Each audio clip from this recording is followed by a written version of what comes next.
En 1972 se estrenaba una de las series de ciencia ficción más populares de la televisión. Al protagonista le implantaban 2 piernas artificiales que le permitirían correr a 100 kilómetros por hora, un ojo con el que podía ver con la precisión de una mira telescópica a enormes distancias, y un brazo con la capacidad para levantar toneladas de peso. Así se convertía en un ser invencible, mitad humano, mitad robot. El hombre nuclear. A más de 35 años del inicio de aquella serie, los avances de la ciencia y la tecnología lograron que la brecha entre ficción y realidad se redujera significativamente. En el campo de la biomedicina y de los implantes se están logrando resultados asombrosos con la evolución de los biomateriales.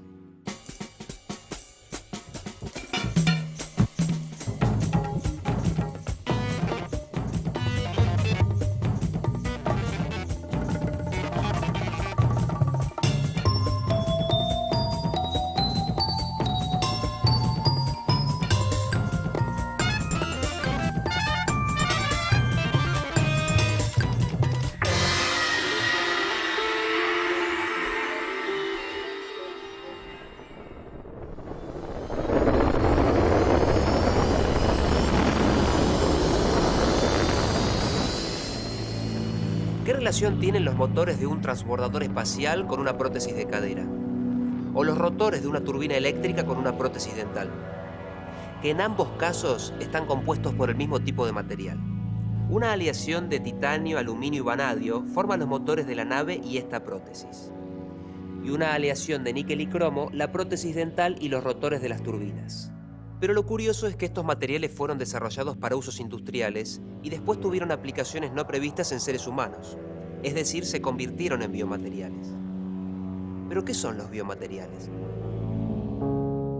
El concepto de biomaterial abarca los materiales utilizados en un dispositivo médico pensados para interactuar con sistemas biológicos. Incluye cualquier sustancia o combinación de sustancias de origen natural o artificial que pueda ser usada como un todo o como parte de un sistema que permite tratar, aumentar o reemplazar algún tejido, órgano o función del cuerpo humano. Es un material sintético, empleado para reemplazar parte de un sistema vivo o que está en íntimo contacto con fluidos biológicos. Lógicamente, no todo material puede ser utilizado como biomaterial. Para eso debe ser biocompatible.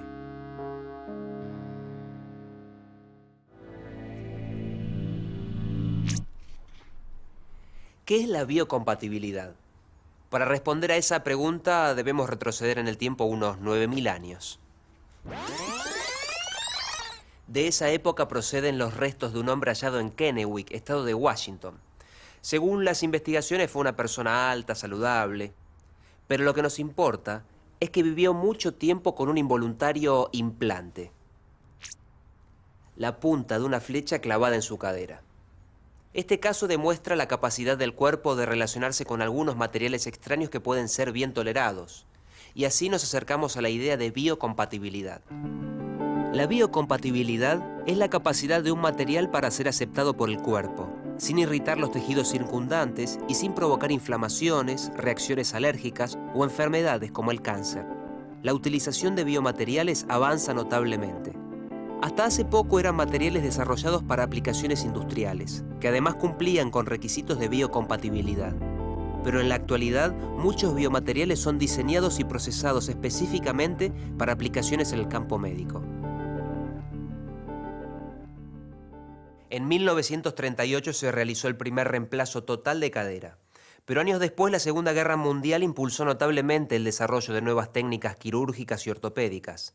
Los adelantos fueron resultado de experiencias anteriores, ensayo y error, inspiración y a veces azar. Pero todos estos elementos se combinaron en un caso que tuvo como protagonistas a pilotos británicos heridos, aviones averiados y a un cirujano condecorado por la reina Isabel II de Inglaterra. Una serie de hechos que para los biomateriales cambiaron el curso de la historia. Durante la guerra, los pilotos de los cazas Spitfire recibían frecuentemente heridas oculares por el desprendimiento de los parabrisas de sus aviones. Sin embargo, esos fragmentos incrustados en sus ojos no les producían reacciones alérgicas. Esta observación fue aprovechada por Harold Ridley, un cirujano que utilizando el mismo material de los parabrisas, inventó las lentes intraoculares de acrílico para ser implantadas luego de las operaciones de cataratas. El concepto de biocompatibilidad de Ridley cambió el curso de la historia y permitió mejorar la calidad de vida de millones de personas. La evolución continuó en los años 50, con el desarrollo de las aleaciones base titanio utilizadas para implantes.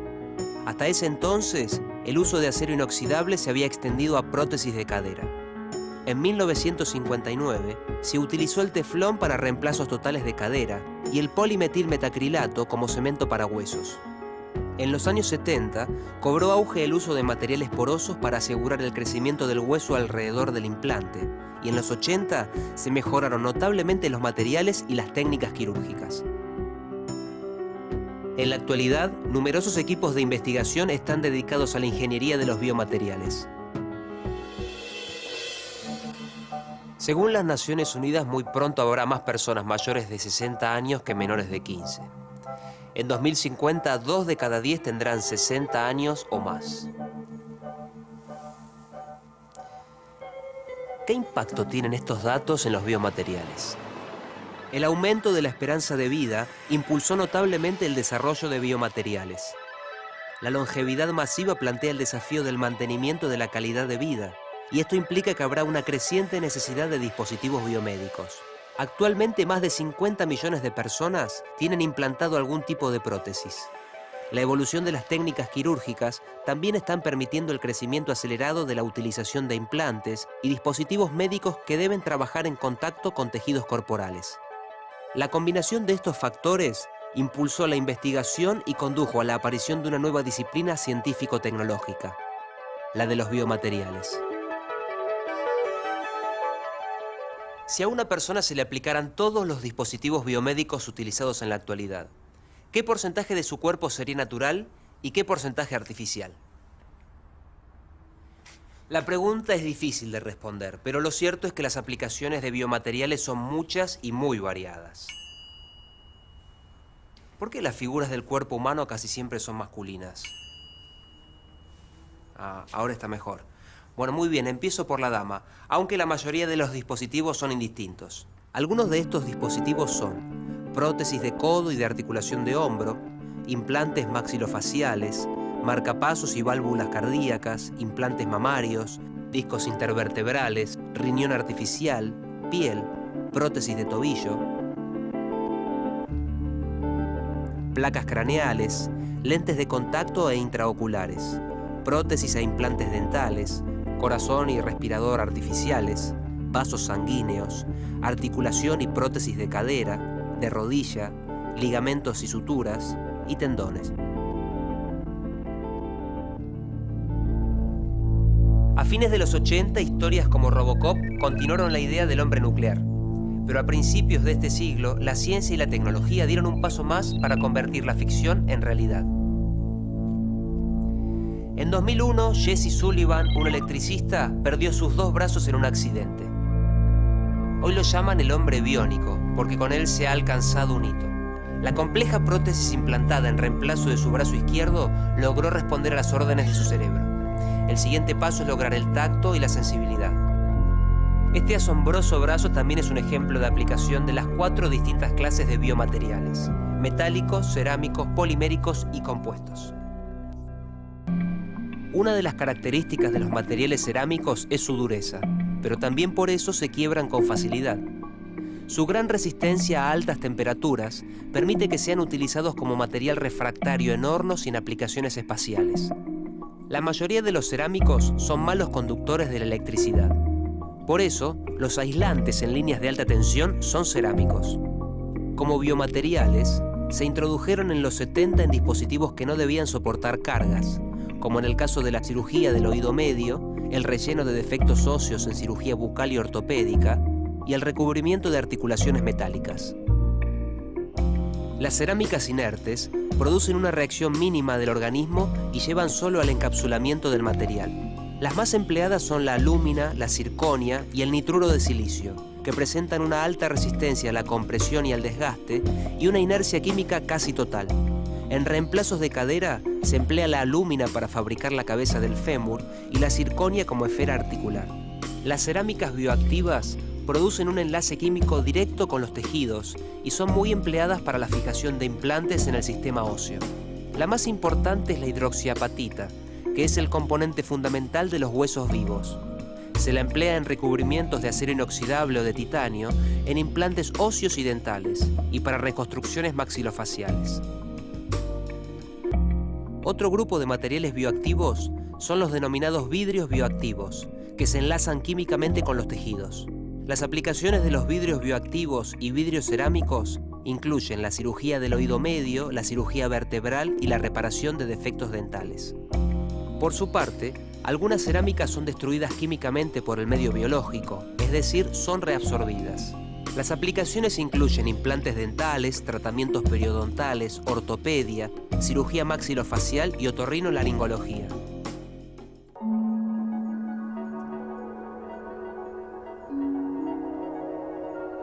Durante 154 años, un metal fue mera curiosidad de laboratorio.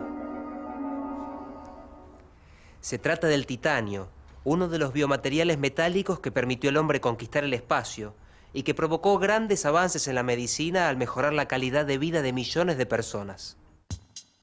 El Airbus A380, el avión de pasajeros más grande del mundo, utiliza 77 toneladas de titanio. Las cápsulas Apolo fueron construidas casi totalmente con titanio y gran parte de los componentes de los cohetes se producen con aleaciones de este metal. El titanio es el cuarto metal más abundante en la corteza terrestre, pero recién en 1946, más de un siglo y medio después de su descubrimiento, se halló un método químico que permitió producirlo comercialmente. El titanio tiene alta resistencia a la corrosión y es tan duro como el acero, pero un 45% más liviano. Pesa un 60% más que el aluminio, pero lo duplica en resistencia mecánica. La relación entre su bajo peso y esa alta resistencia mecánica permitió el desarrollo de toda la tecnología aeroespacial. Sus propiedades también permitieron variadas aplicaciones como biomaterial. Ya sea puro o aleado con otros metales, el titanio está entre los más utilizados para la fabricación de implantes. Se lo usa en articulaciones de cadera, piezas dentales y armazones de válvulas cardíacas. Para casos de arterioesclerosis, el dispositivo utilizado para ensanchar las arterias es de una aleación de titanio-níquel. Como biomateriales, los metales y las aleaciones se emplean básicamente como componentes estructurales para reemplazar determinadas partes del cuerpo y son imprescindibles para aplicaciones que requieren soportar carga. Además, se les pueden dar distintas formas mediante gran variedad de técnicas. Sin embargo, los metales deben cumplir ciertos requisitos para ser considerados un biomaterial, como la tolerancia por parte del organismo y la resistencia a la corrosión. Estos requerimientos hacen que la mayoría de ellos no pueda ser utilizada. Más de las 3/4 partes de los elementos químicos son metales. Sin embargo, el número de materiales metálicos aplicados en dispositivos biomédicos es muy limitado. Para la fabricación de implantes, los más utilizados, además del titanio puro o aleado, son los aceros inoxidables y las aleaciones cobalto-cromo.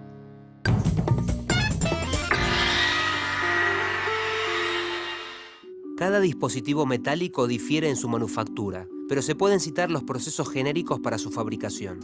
El primero consiste en la extracción del mineral, que luego es sometido a su separación y concentración, a la extracción química del metal y a su purificación, y eventual mezcla con otros metales para producir una aleación. Luego se lo transforma en lingotes, que a través de distintos procesos son llevados a la forma de barras, tubos, alambres, placas, láminas o polvo.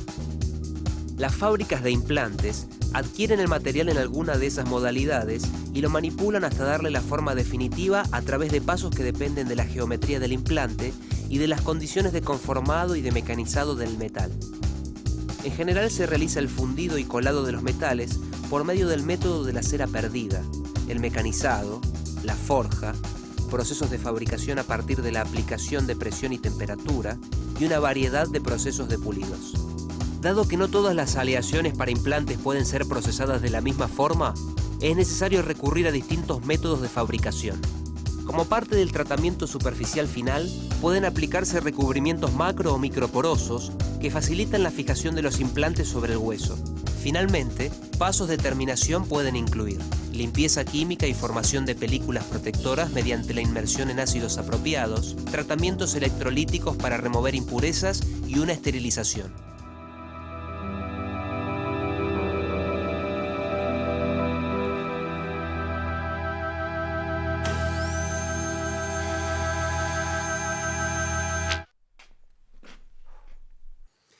En odontología hay gran cantidad de aleaciones que se emplean exclusivamente para aplicaciones como prótesis, implantes y restauraciones. Se dividen en dos grupos, las que contienen metales preciosos como el oro, platino y paladio, y las de metales no preciosos, como las aleaciones base plata, níquel, cobre, cobalto, hierro y titanio. El requisito básico es que tengan una alta resistencia a la corrosión que ejercen la saliva y otros fluidos óseos. El oro fue el metal predilecto para restauraciones, pero como la mayoría de los metales puros, es blando e inadecuado para soportar tensiones. Por eso se lo combina con plata, paladio, cobre y zinc. El platino es incorporado a la aleación oro-cobre-plata para mejorar aún más la resistencia y se usa en coronas, dentaduras parciales fijas y conectores. Las aleaciones de metales no preciosos fueron desarrolladas para sustituir a las preciosas por su alto costo. Se las utiliza para la fabricación de coronas, dentaduras parciales fijas o removibles, implantes, soldaduras y aparatos de ortodoncia.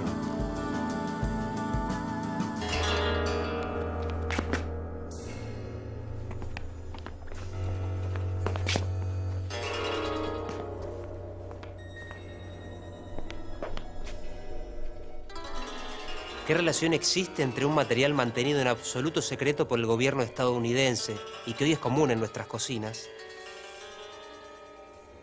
con un hito en la historia de la biomedicina? Todo es parte de una curiosa historia marcada por la Segunda Guerra Mundial. Lo que hoy conocemos como teflón fue producido en 1938 por un químico de la empresa DuPont. El teflón soporta temperaturas de hasta 260 grados. Es el plástico de mayor resistencia química y mayor resistencia a la fricción. Además ofrece excelente aislamiento térmico. Era tan alto su valor tecnológico que al estallar la Segunda Guerra Mundial, el gobierno de los Estados Unidos exigió mantener en secreto el material, que recién pudo comercializarse 12 años después. En 1959, el cirujano inglés John Charlemagne eligió el teflón para que fuera protagonista de todo un acontecimiento, el primer reemplazo total de cadera con este material, aunque luego lo abandonó por la aparición de fallas. El teflón es un polímero y como biomaterial actualmente se emplea en injertos vasculares. Desde la segunda mitad del siglo XX, los polímeros tuvieron una enorme difusión. Los polímeros sintéticos son materiales orgánicos que se obtienen a partir del petróleo y se caracterizan por su poca resistencia a la temperatura. Los materiales poliméricos deben su éxito a las enormes posibilidades que ofrecen, tanto en variedad de compuestos como de formas en que pueden fabricarse, y también por la posibilidad de ser conformados en fibras, tejidos, películas y bloques. Pueden ser tanto naturales como sintéticos, y en cualquier caso pueden ser bioestables o biodegradables. Los bioestables tienen carácter permanente y pueden sustituir tejidos u órganos lesionados. Los biodegradables tienen una función durante un tiempo limitado. Existen aplicaciones de polímeros en implantes quirúrgicos, en membranas protectoras y en sistemas de dosificación de fármacos y de cementos óseos, utilizados en odontología y traumatología. Las propiedades de cada clase de polímeros los hacen útiles para muy variadas aplicaciones biomédicas. El polietileno es barato y puede moldearse a casi cualquier forma, extruirse para hacer fibras o soplarse para formar películas delgadas. Como biomaterial, se utiliza el polietileno de alta densidad en tubos para drenajes y catéteres, hilos de sutura y cirugía plástica. El PVC puede ser flexible, utilizado en manteles, cortinas de baño, alambres y cables, o rígido, aplicado en tuberías para riego, juntas, techos y botellas. Ambos tienen alta resistencia a la abrasión y a los productos químicos. En aplicaciones biomédicas, es usado en mangueras, en bolsas para transfusiones de sangre, alimentación y diálisis y en catéteres. El polimetilmetacrilato es más conocido por sus nombres comerciales, lucite, plexiglas o como acrílico. Es hidrófobo, vítreo a temperatura ambiente y por su buena transparencia a la luz, tenacidad y estabilidad, resulta excelente para lentes intraoculares y lentes de contacto duras. También se lo emplea en determinados reemplazos de cadera para cementar. En los años 30, un químico de la empresa DuPont produjo la primera fibra artificial, el nylon, que revolucionó la industria textil. Además se utiliza para fabricar paracaídas, cuerdas para raquetas, hilos y redes de pesca. Como biomaterial es empleado en suturas quirúrgicas. Articulaciones de dedos, implantes de mamas, narices, orejas, barbillas y válvulas del corazón requieren flexibilidad y estabilidad del material. Para estas aplicaciones se utiliza un polímero extremadamente versátil, el polidimetilsiloxano. También se utiliza en catéteres y en mangueras de drenaje y como aislante en marcapasos. Las roturas de ligamentos son las lesiones más temidas por los futbolistas. En su intervención se utiliza un material polimérico para su fijación, el ácido poliláctico, que luego de un tiempo se reabsorbe y disuelve. En 1986, en Sudáfrica, a un bebé de 1 año le eran amputadas sus 2 piernas a partir de la rodilla. 20 años después, ese mismo muchacho, utilizando prótesis, corría los 400 metros y se convertía en uno de los atletas más veloces del mundo. Entonces comenzó una polémica inagotable. La entidad madre del atletismo sostuvo que Óscar Pistorius, el corredor, contaba con una ventaja deportiva y hasta cambió sus reglamentos para impedir toda ayuda técnica a los atletas. Esto disparó muchísimas preguntas. A pesar del mérito enorme del atleta, ¿cuánto incidía la tecnología en sus marcas? ¿Hasta dónde llegaría la ciencia reemplazando miembros u órganos por otros más eficaces e inalterables? En medio de esa polémica, pocos se preguntaron por las prótesis de Pistorius, producidas con un material compuesto. Una maravilla de la tecnología que había cambiado por completo la vida de una persona. Un material compuesto está formado por 2 materiales combinados para aprovechar las mejores propiedades de cada uno. Un ejemplo es el plástico reforzado con fibras, como la fibra de vidrio, formado por estas fibras muy pequeñas, encapsuladas por medios de una resina de poliéster. Así se consigue un material mucho más resistente a la rotura que cada uno de los materiales que lo constituyen. Con fibra de vidrio se fabrican desde carrocerías de automóviles hasta tablas de surf. Otro material compuesto es el Kevlar, que por su alta resistencia mecánica a los impactos y bajo peso, se emplea para la fabricación de carrocerías y de chalecos antibala. En aplicaciones biomédicas, el uso de materiales compuestos está orientado a la fijación de fracturas, cemento óseo, reemplazo de cartílagos, tendones y ligamentos, y ha tenido mucho éxito en la fabricación de piernas artificiales. Las prótesis de Óscar Pistorius son de fibra de carbono, otro ejemplo de plástico reforzado con fibras. La fibra de carbono combina una alta resistencia mecánica con un muy bajo peso, y por este motivo reemplazó al aluminio en las bicicletas de carrera. El empleo de estos materiales compuestos como biomaterial se está extendiendo de manera vertiginosa.